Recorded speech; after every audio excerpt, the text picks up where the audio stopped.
चतुर्थ स्कंध अध्याय 23 और 13वां श्लोक 13 नंबर श्लोक से आज हम प्रारंभ करेंगे। ओम नमो भगवते वासुदेवाय।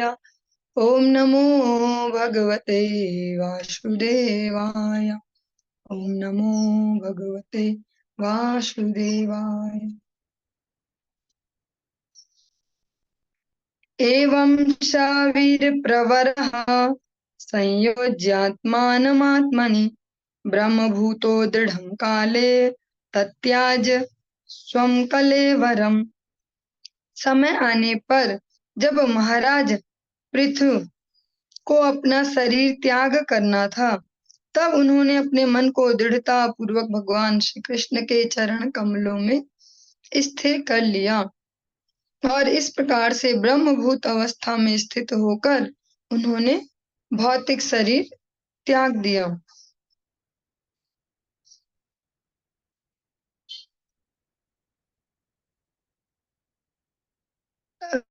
जब शरीर को छोड़ने वाला समय नजदीक आया महाराज पृथु का, क्योंकि इस जगत में जो भी भौतिक शरीरों को लेकर आते हैं उनको छोड़ना भी पड़ता है। महाराज पृथु ने ऐसे समय में अपनी चेतना को भगवान के चरणों में स्थिर किया, क्योंकि सबसे सुंदर जो स्थिति है शरीर को छोड़ने की, नए शरीर की ओर आगे बढ़ने की, भगवत स्मृति। जैसे हम स्मृति करेंगे वैसे ही अगला शरीर में भी हमारी चेतना वैसे ही जाएगी। श्रीमद् भगवत गीता का बहुत सुंदर सा श्लोक है, आप सभी ने भी स्मरण किया है बहुत परिश्रम करके। अंत काले च मामेवा स्मरन् मुक्त्वा कलेवरम यः प्रयाति समद्भावम याति नास्त्यत्र संशया। भगवान श्री कृष्ण कहते हैं अर्जुन से, अंत समय में जो मेरा स्मरण करते हुए शरीर को छोड़ते हैं वो मेरे ही भावों को प्राप्त होंगे, इसमें कोई संशय नहीं है। जो उनकी चेतना होगी वो कृष्ण भावना भावित होगी, भगवान की भावना से उत्प्रोत। फिर वो किसी भी शरीर में उनको ट्रांसफर किया जाए भगवान की इच्छा से, हर जगह भगवत चेतना से भावित रहेंगे। संपीडय वायुम प्राशनिभ्याम वायुमुत्सारयच्छनैः नाभ्याम कोष्ठेष्वस्थाप्य हृदुरः कंठशीर्षणि। जब महाराज पृथु ने विशेष यौगिक आसन साधा तो उन्होंने अपनी एड़ियों से अपना गुदा द्वार बंद कर लिया और दोनों एड़ियों को दबाया। फिर धीरे धीरे प्राण वायु को नाभि चक्र से होते हुए वे हृदय तथा कंठ तक ऊपर की ओर ले गए। अंत में उसे दोनों भावों के मध्य पहुंचा दिया। उत्सर्पयस्तु तं मूर्धनि क्रमेणावेश्य निष्पृहा वायुं वायोक्षित कायं तेजस्तेजस्य युयुजत्। इस प्रकार महाराज पृथु अपने प्राण वायु को धीरे धीरे ब्रह्मरंध्र तक ऊपर ले गए, जिससे उनकी समस्त सांसारिक आकांक्षाएं समाप्त हो गई। उन्होंने धीरे धीरे अपनी प्राण वायु को समष्टि वायु में, अपने शरीर को समष्टि पृथ्वी में और अपने शरीर की अग्नि जो तेज है उसको समष्टि अग्नि में लीन कर दिया। खान्याकाशे द्रवं तोये यथा स्थानं विभागशः क्षितिमंभसि तत्तेजस्यदो वायो नभस्यमुम्।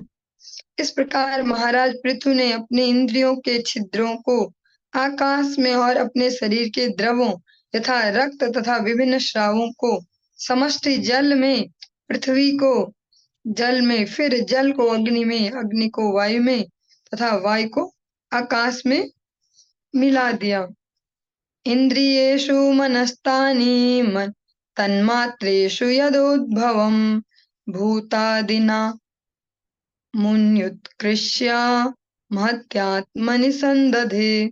उन्होंने स्थितियों के अनुसार मन को इंद्रियों में और इंद्रियों को इंद्रियों के विषयों, तन मात्राओं में और भौतिक अहंकार को समस्त भौतिक शक्ति महतत्व में लीन कर दिया। तम सर्वगुण विन्यासम जीवे मायामये न्यधात् तम चानुशय मात्मस्थम सावनुषयी पुमान् ज्ञान वैराग्य वीर्येण स्वरूपस्थो जहात् प्रभु। तब महाराज पृथु ने जीवात्मा की संपूर्ण उपाधि माया के परम नियंता को सौंप दी। ज्ञान तथा वैराग्य एवं भक्ति की आध्यात्मिक शक्ति के द्वारा वे जीवात्मा की उन समस्त उपाधियों से मुक्त हो गए जिनसे वे घिरे थे। इस प्रकार कृष्ण भावना की अपनी मूल स्वाभाविक स्थिति जो जीव का मूल स्वरूप है उसमें रहकर उन्होंने इंद्रियों के नियंता के रूप में अपने शरीर को त्याग दिया। शरीर जिन जिन तत्वों से मिलकर बना उन तत्वों को उन्हें विलय किया योग पद्धति के द्वारा। और जीवात्मा की संपूर्ण उपाधि जो जो भी उपाधि हम ले लेते हैं, उपाधि मीन्स अभी तो हम ऐसे ही जानते उपाधि से कि जैसे किसी ने कोई कोर्स किया या कुछ किया तो उसको ये उपाधि मिली, लेकिन शरीर के साथ साथ हम अनेक उपाधियां लेते चलते हैं। सबसे पहली उपाधि की मैं मनुष्य हूँ, उसके बाद स्त्री हूँ या पुरुष हूँ, उसके ऊपर से अनेक अनेक, मैं छोटा बच्चा हूँ, मैं जवान हूँ, मैं एक वयस्क उम्र का हूँ, मैं वृद्ध हूँ, अनेक अनेक उपाधियां, अपने रिलेशन से रिलेटेड उपाधियां, मैं इसका भाई, मैं इसका पिता, इसकी बहन, इसकी माता। महाराज पृथु ने अपनी समग्र उपाधियां भगवान के चरणों में समर्पित कर दी, सबसे मुक्त हो गए। केवल एकमात्र जो अपने पास उपाधि रखी उसे उपाधि नहीं कहेंगे, वो वास्तविक स्थिति है भगवत दासत्व की, वो अपने पास रखी बस। अर्चिर्नाम महारागी तत्पत्न्यनुगता वनम सुकुमार्य तदर्हा च यत्पदभ्याम स्पर्शनम भुवः। महाराज पृथु की पत्नी महारानी अर्ची अपने पति के साथ वन को गई थी। महारानी होने के कारण उनका शरीर अत्यंत सुकोमल था। यद्यपि वे वन में रहने के योग्य न थे, किंतु उन्होंने स्वेच्छा से अपने चरण कमलों से पृथ्वी का स्पर्श किया। मीन्स जो ऐसी महारानी होंगी उनको धरती को छूने की तो कोई आवश्यकता नहीं, फिर भी उन्होंने स्वेच्छा से अपने पति का अनुसरण किया। ऐसे एग्जाम्पल में से हम जो माता सीता है उनका भी उदाहरण ले सकते हैं।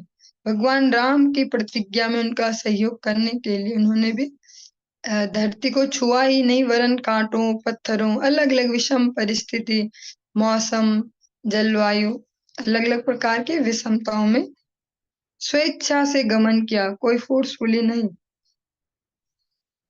इसलिए चेतना का विकसित होना बहुत आवश्यक है। मानसिक लेवल पर कैसे, ये इम्पोर्टेंट है। शरीर तो कैसे भी हो सकते हैं, पर चेतना कैसी है। अगर चेतना दृढ़ है, भगवत चरणों में स्थिर, तो परिस्थितियां कैसी भी आ जाए फिर फेस कर ली जाती हैं। अतीव भर्तुर्व्रत धर्मनिष्ठया शुश्रूषया चार्षदेह यात्रया नाविन्दतार्तिं परिकर्षितापि सा प्रेयस्कर स्पर्शन मान निर्वृत्तिः। यद्यपि महारानी अर्ची ऐसे कष्टों को सहने की अभ्यस्त न थी, तो भी वन में रहने के अनुष्ठानादि में उन्होंने ऋषियों की तरह अपने पति का साथ दिया। वे भूमि पर शयन करती और केवल फल फूल और पत्तियां खाती। चूंकि वे इन कार्यों के लिए उपयुक्त न थी, अतः वे अत्यंत दुर्बल हो गई। फिर भी उन्होंने अपने पति की सेवा करने से उन्हें जो आनंद प्राप्त होता था, उसके कारण उन्हें किसी कष्ट का अनुभव नहीं होता था।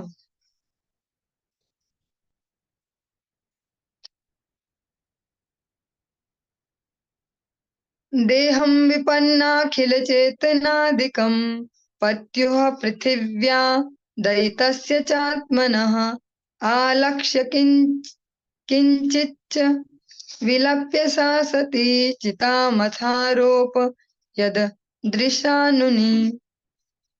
जब महारानी अर्ची ने अपने पति को, जो उनके प्रति तथा पृथ्वी के प्रति अत्यंत दयालु थे, जीवन के लक्षणों से रहित देखा, तो उन्होंने थोड़ा विलाप किया और फिर पर्वत की चोटी पर चिता बनाकर अपने पति के शरीर को उस पर रख दिया।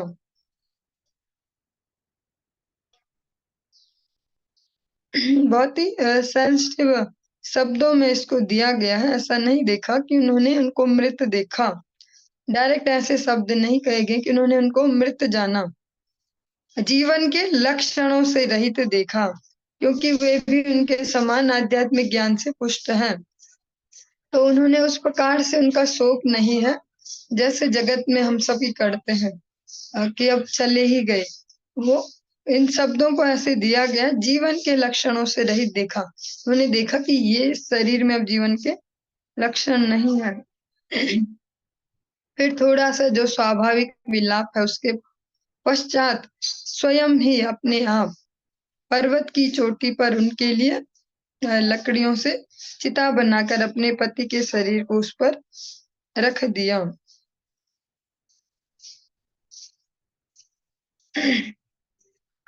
विधाय कृत्यं हृदि निजलाप्लुता दत्तोदकं भर्तुरुदारकर्मणः नत्वा दिविस्थास्त्री दशास्त्रिया परित्या विवेश वह्निं ध्यायति भर्तृपादौ। इसके पश्चात महारानी ने आवश्यक दाह कर्म किए, जल की अंजलि दी, फिर नदी में स्नान करके उन्होंने आकाश स्थित विभिन्न लोकों के विभिन्न देवताओं को नमस्कार किया। तब अग्नि की प्रदक्षिणा की और अपने पति के चरण कमलों का ध्यान करते हुए उन्होंने अग्नि की लपटों में प्रवेश किया।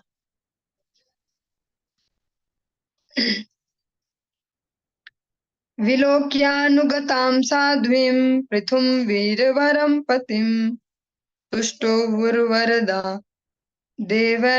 देवपत्न्याः सहस्रशः। महान राजा पृथु की पतिव्रता पत्नी अर्ची के इस वीरतापूर्ण कार्य को देखकर हजारों देव पत्नियों ने प्रसन्न होकर अपने पतियों सहित रानी की स्तुति की। जब हम इस प्रकार से सुने तो हमारे मनों में क्वेश्चन भी आ सकता है, जैसे हम सभी ने बचपन से हिंदी में या सोशल साइंस में अनेक जगह पढ़ा होगा कि भारत में अनेक कुप्रथाएं थी। राजा राम मोहन राय जी आए, उन्होंने ब्रह्म समाज की स्थापना की, यहाँ से सती प्रथा, बाल विवाह, अनेक कुरीतियों को भगाया। यह भारत के सनातन धर्म की ये कुरीतियां हैं, लेकिन जिस बेस को लेकर ये शुरू हुई है वो कुरीतियां नहीं है। जब वो फोर्सफुली होने लगा या तब उसको कुरीति का एक रूप दे सकते हैं, वरना जो सती प्रथा है वो भी, यहाँ पर तो महारानी अर्ची के पास ऐसा कोई भी नहीं है जो जबरदस्ती उन्हें इमोशनली ही बोले कि भैया तुम्हें भी घुस जाना चाहिए चिता में। ऐसा यहाँ पर तो बिल्कुल अकेले हैं, बल्कि खुद से ही एक कह सकते हैं दृढ़, एक गंभीर मानसिकता में उन्होंने अपने पति को भी दृढ़ता के साथ उनको भी शरीर का संस्कार किया, स्वयं प्रवेश किया। और यहाँ पर इसको हम कुरीति के रूप में नहीं ले सकते, जैसे हमने बचपन से पढ़ा है तो वैसे ही दिमाग की कंडीशनिंग हो जाती है। और जिस समय यहाँ पर अनेक मुगल आक्रांताओं ने आक्रमण किया, उस समय भी जो सती प्रथाएं होती थी वो भी कुरीति के अंतर्गत नहीं थी, वो भी अपने चरित्र की रक्षा के लिए वो रानियां या वो महिलाएं इस प्रकार से करती थी। क्योंकि हमने अपने जो पाठ्य पुस्तक हैं, जो बुक्स पढ़ी है, उनके हिसाब से ही हम मनुष्य बने हैं। अगर सरल शब्दों में कहें, अभी हम जो कुछ भी हैं वही है जो जो हमने पढ़ा है बचपन से स्कूलों में। लेकिन वो वही है कि जो किसी विशेष वर्ग ने हमें पढ़ाने की कोशिश की। ये कोई पुस्तकें ये तो नहीं कह सकते भगवान ने भेजी हैं या दिव्य दिव्य पुस्तकें हम पढ़ के बड़े हुए हैं। इन्हीं किन्हीं विशेष मानसिकता वाले व्यक्ति ने इनको बनाया और हमारे लिए भेजा है स्कूलों में। हमने वैसे ही पढ़ा, वैसे ही समझ गए। लेकिन जब हम वास्तविक वैदिक साहित्य जो मानवकृत नहीं है उसको समझने का प्रयास करेंगे तो ये कंडीशनिंग ब्रेक हो पाएंगी और यथार्थ रूप में हम इन विषयों को समझ पाएंगे। विलोक्यानुगतां साध्वीं पृथुं वीरवरं पतिम। महान राजा पृथु की जो पतिव्रता पत्नी अर्ची है, उनके इस वीरतापूर्ण कार्य को लेकर हजारों देव पत्नियों ने भी प्रसन्न होकर उनकी अपने पतियों सहित महारानी अर्ची की स्तुति की। कुर्वत्यः कुसुमासारं तस्मिन् मन्दरसानुनि नदस्वमरतुर्येषु गृह्णन्ति स्म परस्परम्। उस समय देवता मंदार पर्वत की चोटी पर आसीन थे। उनकी पत्नियां चिता के अग्नि पर फूलों की वर्षा करने लगी और एक दूसरे से इस प्रकार बातें करने लगी। देव्याः ऊचुः अहो इयं वधूर्धन्या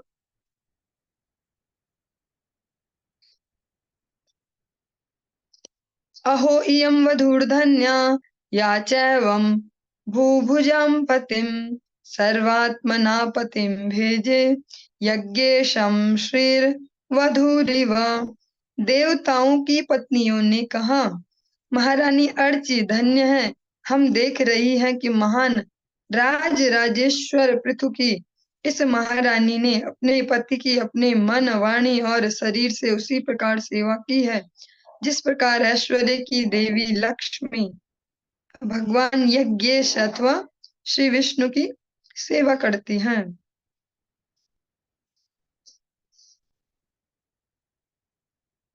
सहसा नूनं व्रजत्युद्धव मनुवैन्यं पतिं सती पश्यतास्मान् तीत्यार्चिर् दुर्विर्भाव्येन कर्मणा।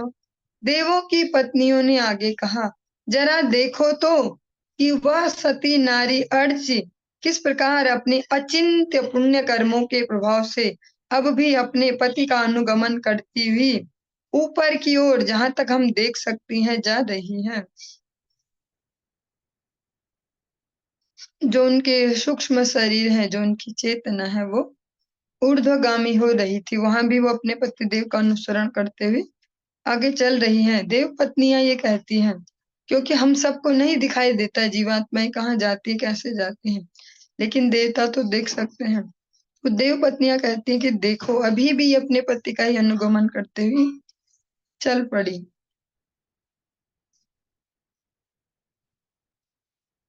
तेषां दुरापं किं त्वन्यन् मर्त्यानां भगवत्पदं भुवि लोलायुषो ये वै नैष्कर्म्यं साधयन्त्युत। इस भौतिक जगत में प्रत्येक मनुष्य का जीवन काल लघु है, किंतु जो भक्ति में अनुरक्त है वे श्री भगवान के धाम वापस जाते हैं, क्योंकि वे सचमुच मोक्ष के मार्ग पर होते हैं। ऐसे लोगों के लिए कुछ भी दुर्लभ नहीं है। इस प्रकार से जो देव पत्नियां हैं वो कहती हैं, इस भौतिक जगत में जो मनुष्य है, जिसको हम हमारे एंगल से देखते तो बहुत बड़ा ही तो लगता है, या बड़ा छोटा वाली कोई सीन भी नहीं आता होगा हमारे सोच में। हमें ये लगता बस हम हैं, ऐसा नहीं लगता कि हम अभी हैं फिर नहीं होंगे। ऐसा हम बोलते हैं, लगता नहीं है। बोलना और महसूस करना दोनों अलग है।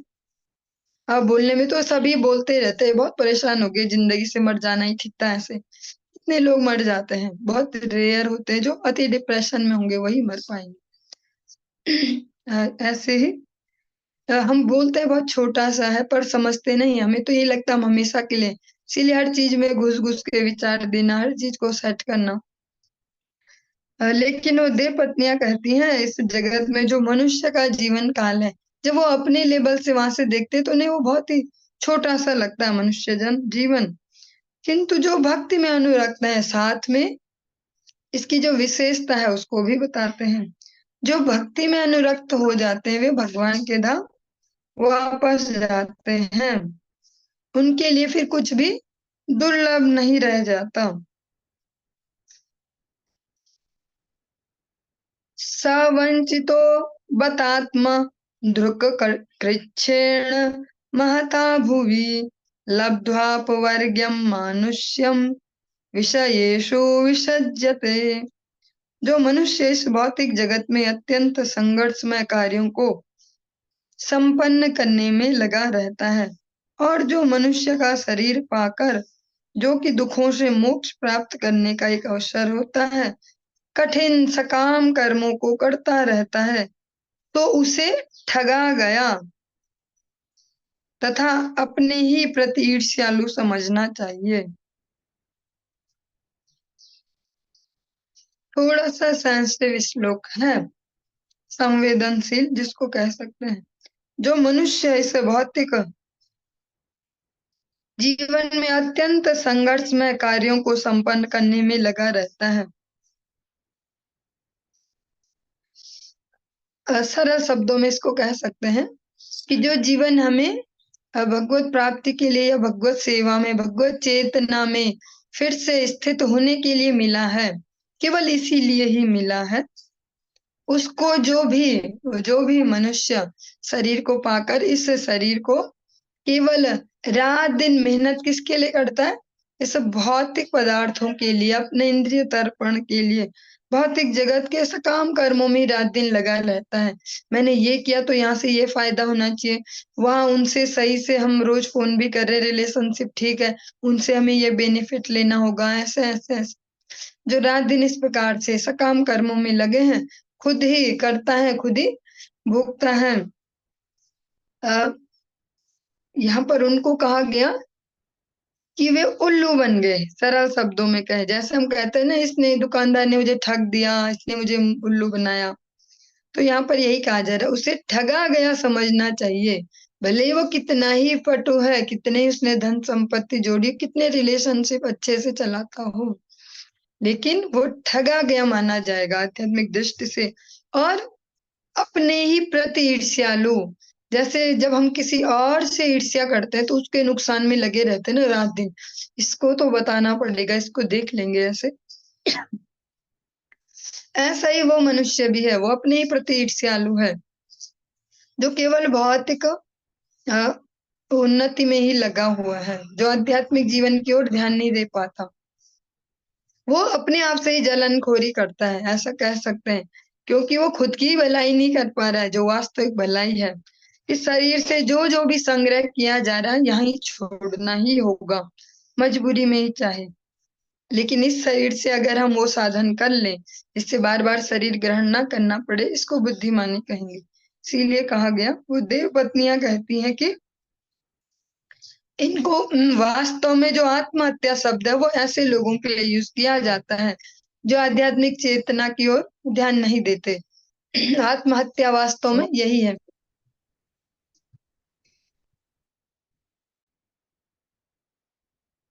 वरना जिसको हम सुसाइड या आत्महत्या कहते हैं वो शरीर हत्या है, आत्मा की हत्या नहीं है। आत्मा की हत्या यही है जब हम भगवत सेवा में न लग पाए, भगवत चेतना को विकसित न कर पाए।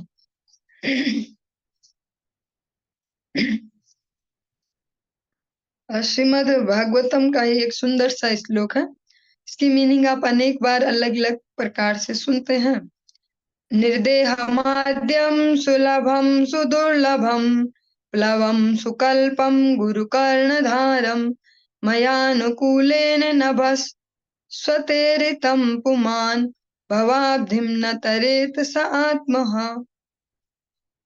आप अनेक बार सरल शब्दों में सुनते हैं ना, लोचन दास ठाकुर जी के कीर्तन से हम एक दो लाइन को सुनते हैं अधिकतर कि हरि नामे नौका खानी श्री गुरु कंडारी। हरि नाम जो भगवान का नाम है वो नाव है और गुरुदेव नाविक हैं। लोचनदास ठाकुर जी ने बहुत सरल शब्दों में, सरल भाषा में वहां दिया है, एक गीत के रूप में जिसको हम गा भी पाए इजीली, जिसके साथ सहज हो पाए। वो बात उन्होंने यहाँ श्रीमद् भागवतम से ही उठाकर वो कीर्तन की रचना हमारे लिखी है। श्रीमद् भागवतम में ही जब आप लोग इसी प्रकार से श्रवण करते करते कुछ एक वर्षों में, लगभग 1 वर्ष तो और लग ही जाएगा ऐसा लगता है, क्योंकि ये 11वें स्कंद में हम सुन पाएंगे और अभी हम चतुर्थ स्कंद में हैं। 11वें स्कंद में ये श्लोक है। जब इसका जो हिंदी भावार्थ है वो हम श्रवण कर लेते हैं। जब मनुष्य को कोई विशाल सागर पार करना होता है तो उसको एक सुदृढ़ नाव चाहिए।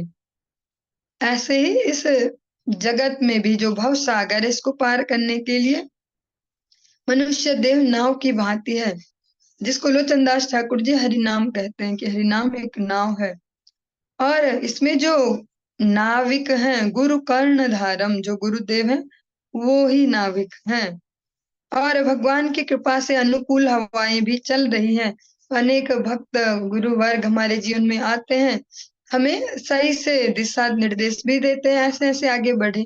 तो यह अनुकूल हवाएं, और अगर ये सब कुछ भी है, नाव भी है, नाविक भी है, हवाओं की अनुकूलता भी है, सही हवा भी है, लेकिन फिर भी जो इस मनुष्य जीवन को सही जगह न लगा पाया, जो अपनी चेतना को भगवान में नहीं कर पाया, उसको कहते हैं सुसाइडर, उसको कहते हैं आत्महत्यारा। शरीर हत्या कहते हैं इसको, जिसको हम सुसाइड कहते हैं आम भाषा में। वह शरीर हत्या, शरीर नाश कर दिए, आत्मा तो नहीं मार सकते। आत्मा का भी नाश होता है कब? जब भगवान से विमुखता में वो जाती है, तो आत्मा का नाश होता है, निम्न गामी होती है, निम्न लोकों की ओर अग्रसर होती है, उसकी निम्न गतियां होती हैं, उसको वास्तव में आत्महत्या कहा जाता है। मैत्रेया उवाच स्तुवतीष्वमरस्त्रिषु पतिलोकं गता वधू यं वा आत्मविदां धूर्यो वैन्यः प्रापाच्युताश्रयः। श्री मैत्रेय मुनि ने आगे कहा, जो हम प्रसंग सुन रहे हैं लंबा होते जा रहा है तो भूल भी सकते हैं, बीच बीच में आप स्मरण करते चले।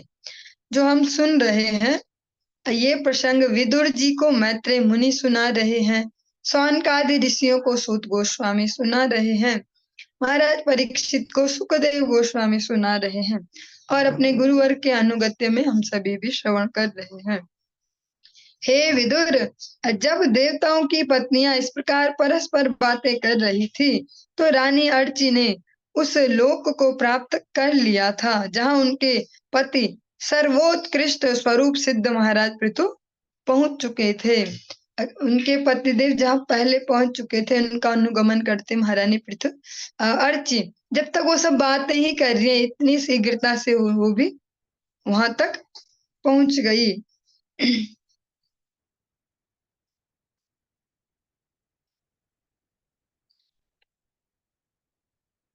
इत्थं भूतानुभावोऽशो पृथु स भगवत्तमः कीर्तितं तस्य चरित मुदां चरितस्य ते।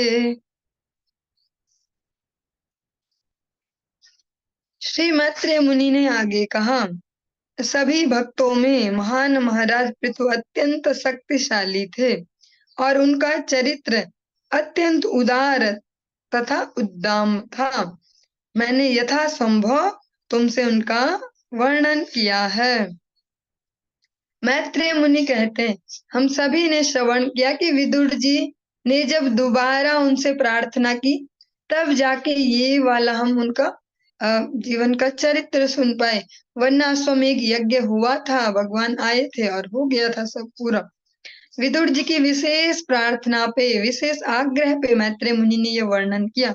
मैत्रेय मुनि यही कहते हैं कि महाराज पृथु जो है भक्तों में सबसे शक्तिशाली और साथ में शक्तिशाली होने के साथ साथ एक उत्तम चरित्र वाले आदर और उद्दाम व्यक्ति थे।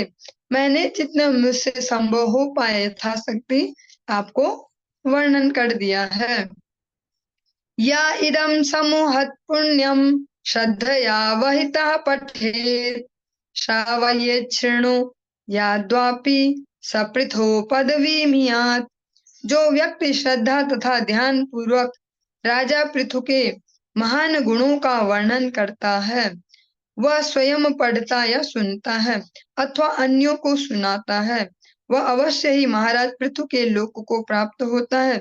दूसरे शब्दों में ऐसा व्यक्ति भी वैकुंठ लोक अर्थात श्री भगवान के धाम को वापस जाता है। हम एक इसमें क्वेश्चन उठ सकता है, शायद आप में उठ रहा हो ना उठ रहा हो, फिर भी मैं खुद से इमेजिन कर लेती हूँ कि सामने वाला क्या सोच पाए।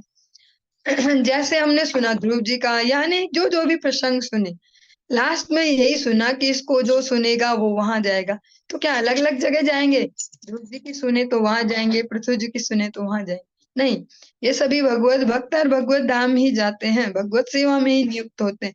तो यही गति उन्हें प्राप्त होगी जो ऑनेस्टली इन चरित्रों को सुनेंगे और गुनेंगे, सुनकर अपने जीवनों में भी अप्लाई करेंगे। वो ही फिर इनकी भांति दृढ़ भगवत चेतना में स्थिर हो पाएंगे।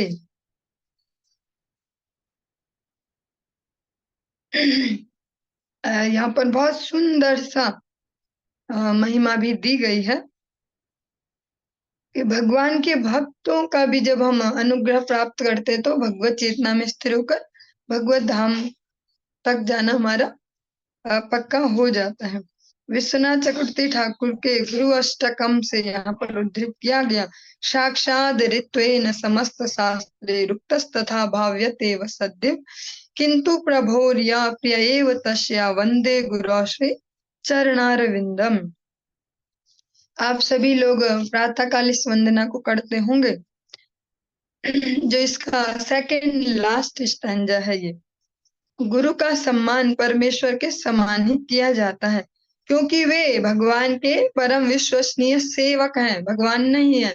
अनेक प्रकार के कीर्तन, हिंदी कीर्तन इस प्रकार से कहते हैं कि गुरु ही सब हो गए, लेकिन उस एंगल से वैष्णव जन नहीं कहते। गुरुदेव बहुत ही भगवान के विश्वसनीय सेवक हैं, स्वयं भगवान नहीं। इसे सभी प्रामाणिक शास्त्रों ने स्वीकार किया और सभी विद्वानों ने इसका पालन किया। अतः मैं श्री हरि के प्रामाणिक प्रतिनिधि अपने श्री गुरु के चरण कमलों को नमस्कार करता हूँ।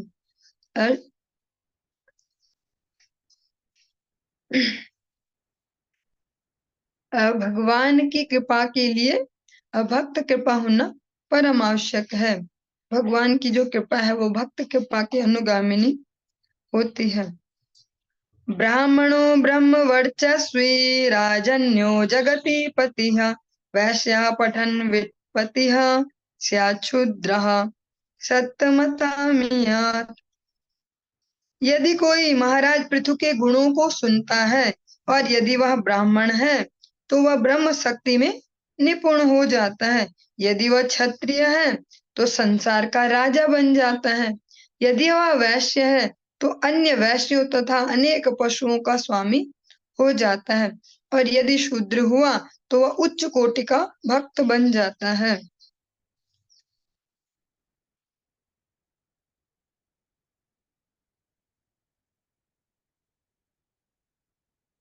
यहाँ पर चारों वर्णों के लिए, जो चारों वर्णों में जिन से जो संबंधित मनुष्य हैं उनके लिए महाराज पृथु के गुणगान का अलग अलग रिजल्ट है जो उनके लिए सटीक बैठता है। अगर ब्राह्मण इसको श्रवण करें तो वो अपनी जो ब्राह्मण वृत्ति है, जो ब्राह्मण का गुण है, ब्रह्म शक्ति में निपुण हो जाता है। और क्षत्रिय जो उसका रक्षा का जो गुण है, आधिपत्य का जो गुण है वो उसमें विकसित होगा। और वैश्य वो अपने जो उसका स्वधर्म है तो वह अन्य वैश्यों और उनके पशुओं का स्वामी बन जाता है। उसमें लीडरशिप का गुण आता है, अन्य जो बिजनेस क्लास है उसको वो लीडरशिप दे सकता है। और शूद्र वर्ण वाला व्यक्ति भगवान का उत्तम कोटि का भक्त बन सकता है, निम्न कोटि मध्यम कोटि नहीं, उत्तम कोटि का भक्त यहाँ पर बन पाएगा।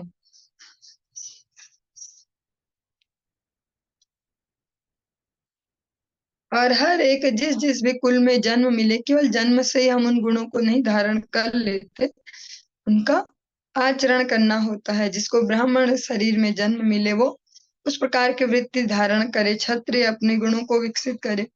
वैश्यों के अंतर्गत यहाँ पर बहुत अच्छे से महाराज नंद महाराज का, भगवान श्री कृष्ण के जो पिता, जिन्होंने भगवान के बाल लीलाओं का आस्वादन किया, वात्सल्य रस का आनंद लिया। ऐसे नंद महाराज का एग्जाम्पल दिया गया है। जे वैश्य नंद महाराज गोपालन करते थे और बहुत बड़े अमाउंट में, ऐसे नहीं कि एक दो गाय थी उनके पास 9 लाख गायें थी और वे अपने सभी जो गोप हैं, ग्वाले हैं, उन सब के राजा थे। इसीलिए हम कहते हैं भगवान को ब्रजेश तनय।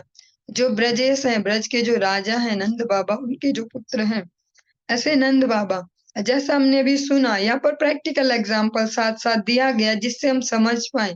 सो कॉल्ड जातिगत भावनाओं से ऊपर उठकर जो हमारी कंडीशनिंग है, भगवान के जो पिता होने का जिनको सौभाग्य मिला, नंद बाबा ऐसे वैश्य कुल से आते हैं। तो वैश्यों के लिए जो शास्त्रों में जो वर्णित है, वो अपना व्यापार करे, कृषि करे और गो रक्षा, गोपालन करे, ये तीनों उनके लिए कर्तव्य दिए गए हैं।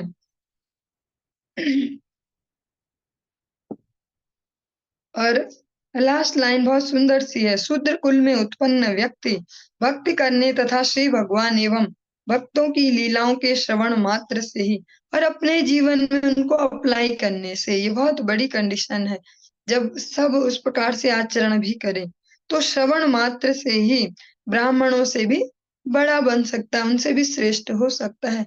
महाप्रभु की तो धारा ही इस विचारधारा को अवलंबन करती है। किवा विप्र किवा न्यासी शूद्र के ने नय जय कृष्ण तत्ववेत्ता से ही गुरु है। बड़ा कौन है? गुरु का एक शब्द गुरु भी होता है, जिनको हम गुरु बोलते हैं। गुरु का एक अर्थ बड़ा भी होता है, महान भी होता है। किवा विप्र किवा न्यासी, क्या ब्राह्मण, क्या सन्यासी, क्या शूद्र, जो भी कृष्ण तत्व में जितना दक्ष है, जितना पटु है, भगवत भक्ति में जितना स्थिर है, वो उतना ही श्रेष्ठ है। त्रिहा कृत्वा इदमाकर्ण्य नरो नार्य तवादृता अप्रजः सुप्रजतमो निर्धनो धनवत्तमः। चाहे नर हो या नारी, जो कोई भी महाराज पृथु के इस वृतांत को अत्यंत आदर पूर्वक सुनता है, वह यदि निःसंतान है तो संतान युक्त और यदि निर्धन है तो वह धनवान बन जाता है।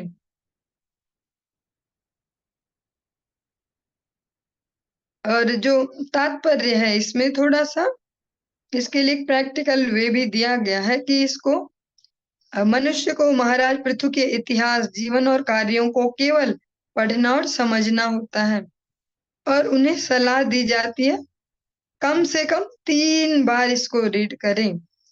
क्योंकि हम वैसे भी जानते हैं भौतिक जगत में भी कोई भी विषय वस्तु हमें समझनी हो तो एक बार में नहीं आ जाती समझ में, मिनिमम 3 बार तो उसको पढ़ा ही जाना चाहिए, तब जाके विषय वस्तु समझ में आती है। यहाँ पर यही कंडीशन दी गई है।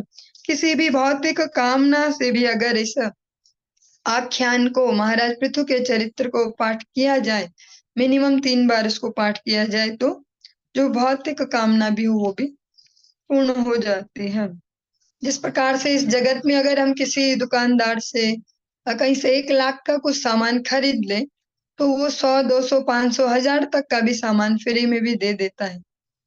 ऐसे ही जो हम आध्यात्मिक उन्नति के लिए इन जो वैदिक ग्रंथ है, जो भगवान की वांग्मय मूर्ति है, वांग्मय विग्रह श्रीमद् भागवतम का आश्रय लेते हैं, तो भौतिक लाभ तो साइड इफेक्ट के रूप में ऐसे भी हो जाने हैं।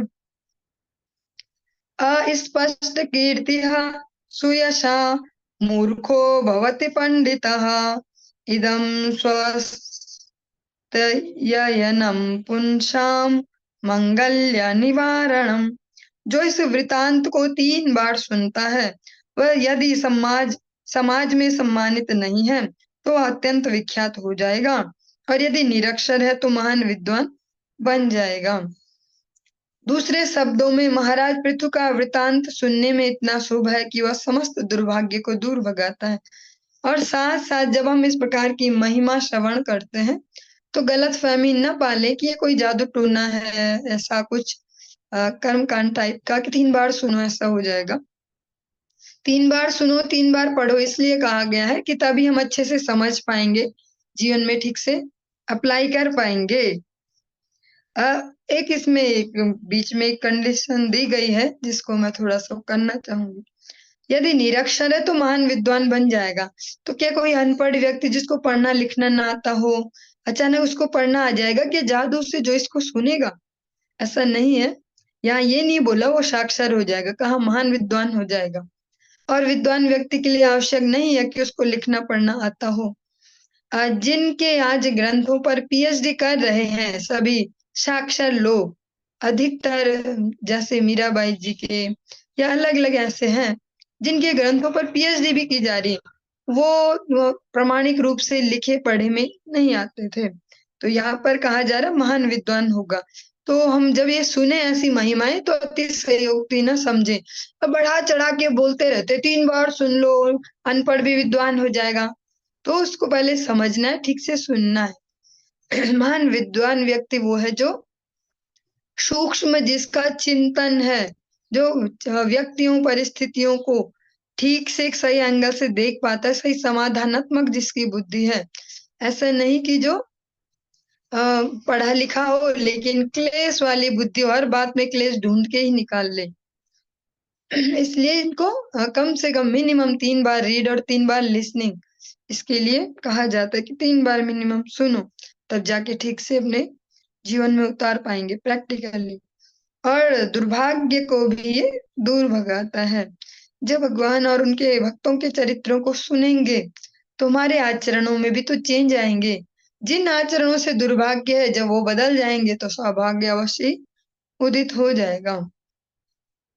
धन्यम यशस्यमायुष्यम स्वर्ग्यम कलिमलापहम धर्मार्थ काम मोक्षाणाम सम्यक सिद्धिम भीप्सुभि श्रद्धया तदनुश्राव्यम चतुर्णाम कारणम परम। महाराज पृथु के चरित्र को सुनकर मनुष्य महान बन सकता है, अपनी जीवनावधि बढ़ा सकता है, स्वर्ग को जा सकता है और इस कलिकाल के कल्मशों का प्रतिकार कर सकता है। साथ ही वह धर्म अर्थ काम तथा मोक्ष के हितों में उन्नति ला सकता है। अतः सभी प्रकार से यही अच्छा है कि जो भौतिकतावादी लोग ऐसी वस्तुओं में रुचि रखते हैं वे महाराज पृथु के चरित्र तथा जीवन के विषय में पढ़ें और सुने। जिसको महान बनना हो या अपने आयु बढ़ानी हो, स्वर्ग को भी जाना हो या कलयुग के जो ड्रॉबैक्स हैं उनको ना झेलना हो, जो कमियां हैं कलयुग की, और साथ ही साथ धर्म अर्थ काम मोक्ष भी जिसको भर भर के चाहिए, उसके लिए भी यही उत्तम है कि वो इन भौतिकतावादी इच्छाओं के लिए भी महाराज पृथु के चरित्र को सुने और समझे, क्योंकि उनका चरित्र तो विशाल है ना, उन्होंने जीवन के हर पहलू को जिया है। एक अच्छे राजा, अच्छे गृहस्थ, हर प्रकार के जीवन को जिया है। उनके एग्जाम्पल से कोई सा भी व्यक्ति कैसे भी मोटिवेशन ले सकता है, अपने चरित्रों को ठीक कर सकता है, अपने खान पान को शुद्ध करके अपनी जीवनावधि को बढ़ा सकता है। कोई जादू टोना टाइप नहीं है कि ऐसा सुनते हैं तो ऐसा हो जाता है, और कोई वैसा नहीं है जादू सा जैसे हम बचपन से समझते हैं ऐसा करके ना ऐसा हो जाता है। यहाँ पर वैसा नहीं है, अपने आचरणों में परिवर्तन ला के ये सारे चेंजेस आते हैं। और बहुत ही सुंदर सा एक श्लोक यहाँ पर दिया गया, आप सभी ने ये श्रवण कर लिया है द्वितीय स्कंद में। अकामः सर्व कामो वा मोक्ष काम उदारधि तीव्रेण भक्ति योगेन यजेत पुरुषम परम। मनुष्य की कैसी भी इच्छाएं हो, अकाम सर्व काम मोक्ष काम, इस जगत की भी कैसी इच्छाएं हो, पर ब्रह्म में लीन होना जैसे मोक्ष जिसको कहते हैं ऐसी इच्छा हो, या भगवत सेवा में नियुक्त होने की कैसी भी इच्छाएं हो, उन सब के लिए एक ही उपाय है, तीव्रेण भक्ति योगेन, भक्ति योग का अच्छे से अभ्यास करे भक्तों के अनुगत्य में, गुरु वैष्णवों के अनुगत्य में, श्रील गुरुदेव के अनुगत्य में अपने भक्ति योग की प्रैक्टिस अच्छे से करे। सब यही मिल जाना है, ऐसा भी नहीं है कि भैया इससे केवल भक्ति ही मिलती है, बस संसार के लिए तो अलग से जप मारो, उसके लिए भी हमारी बुद्धि तैयार हो जाएगी। भगवान भी फुलफिल करके ही ले जाते हैं किसी को अपने धाम। जिसके मन में कोई भी प्रकार की इच्छाएं बची हैं, कोई भी सकाम इच्छाएं, तो भगवत धाम वैसे भी नहीं जा सकते। अतः यहाँ भगवान सब इच्छाएं पूरी करते हैं। सर्वात्म स्नपनम, भगवान का नाम प्रारंभिक दिवस से ही, जिस दिन से हम भगवान के नाम को जप करना शुरू करते हैं, उसी दिन से हमारी भौतिकता की इच्छाएं भी पूरी करना शुरू कर देता है, ताकि कभी न कभी तो हम समझें कि ये तो कल्पतरु है, इससे कुछ अच्छा मांगा जाए। इसलिए वो भौतिक इच्छाएं भी पूरे करते जाता है भगवान नाम। विजयाभिमुखो राजा श्रुत्वा दभियाति यान् बलिं तस्मै हरन्त्यग्रे राजानः पृथवे यथा। यदि विजय तथा प्रशासनिक शक्ति का इच्छुक कोई राजा अपने रथ पर चढ़कर प्रस्थान करने से पूर्व महाराज पृथु के चरित्र का 3 बार पाठ करता है, तो उसके अधीन सारे राजा उसके आदेश से ही सारा कर उसी प्रकार लाकर रखते हैं, जिस प्रकार महाराज पृथु के अधीन राजा उनको दिया करते थे। राजा के लिए भी ये बताया गया है कि एक प्रैक्टिकल वे है। 3 बार महाराज पृथु के चरित्र का पाठ या श्रवण करके आगे निकले, अपने जिस टारगेट के लिए वो अवश्य पूरा हो पाएगा।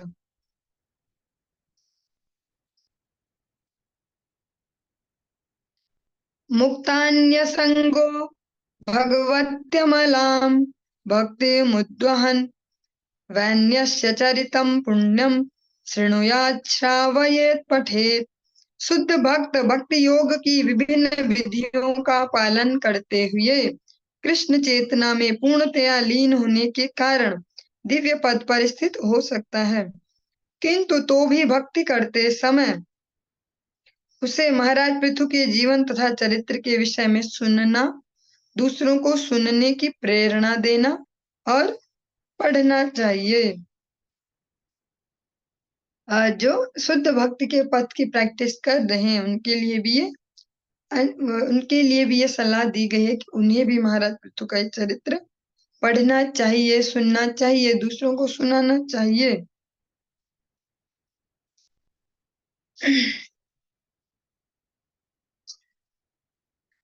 वैचित्रवीर्याभीतं महन्माहात्म्यसूचकम् अस्मिन् कृतमतिर्मर्त्यं पार्थवीं गतिमाप्नुयात्। श्री मैत्रेय मुनि ने आगे कहा, हे विदुर, मैंने यथासंभव महाराज पृथु के चरित्र के विषय में बतलाया है, जो मनुष्य के भक्ति भाव को बढ़ाने वाला है। जो कोई भी इसका लाभ उठाता है, वह भी महाराज पृथु की तरह ही श्री भगवान के धाम को वापस जाता है। महाराज पृथु का चरित्र मैत्रेय मुनि विदुर जी को कह रहे हैं। मैत्रेय मुनि अभी कोई विशाल जनता को नहीं कह रहे कि इनमें से कोई मुझे कुछ डोनेशन देगा, धन देगा, तुम इस प्रकार से बातें बनाओ। अभी वो इकलौते विदुर जी को सुना रहे जिनके पास अभी कुछ है नहीं, राज सत्ता भी नहीं है, कोई पद भी नहीं है, कुछ भी नहीं है। ऐसे विदुर जी को एक शुद्ध भक्त समझकर सुना रही हैं। उनको कहते हैं कि मैंने यथासंभव महाराज पृथु के चरित्र के विषय में बताया है, जो मनुष्य के भक्ति भाव को बढ़ाने वाला है। जो भी इस चरित्र का लाभ ले पाएगा, वो महाराज पृथु की तरह ही भगवत धाम को प्राप्त कर पाएगा।